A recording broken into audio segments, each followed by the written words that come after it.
আমবাসা চান্দ্রাইপাড়া দ্বাদশ শ্রেণী বিদ্যালয়ের এনএসএসের উদ্যোগে শনিবার আমবাসা বাজারে গরিব দুস্থদের মধ্যে বস্ত্র বিতরণ করা হয়। মূলত দুর্গাপূজাকে কেন্দ্র করে তাদের এই উদ্যোগ। এদিন বাজারের আসা লোকজন তাদের পছন্দ মতো বস্ত্র তুলে নেয়। শিক্ষক স্বপন বাবু বলেন, দুর্গোৎসবকে কেন্দ্র করে শনিবার আমবাসা হাট বারের দিন ওনারা ছাত্রছাত্রীদের নিয়ে বস্ত্রের পসরা সাজিয়ে বসেন।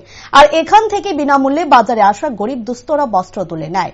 পুরাতন যে বস্ত্রগুলো আমাদের কাজে লাগে না, এরকম বস্ত্রগুলোই সংগ্রহ করে এনএসএস এর উদ্যোগে বস্ত্রদানের উদ্যোগ গ্রহণ করা হয়। আর এখানে প্রত্যেকে স্বেচ্ছায় নিজেদের পছন্দের বস্ত্রগুলো তুলে নেন। ছাত্রছাত্রীরা যাতে সমাজ সেবায় এগিয়ে আসে এই চিন্তা ভাবনা নিয়ে এই উদ্যোগ গ্রহণ করা হয় বলে জানান তিনি।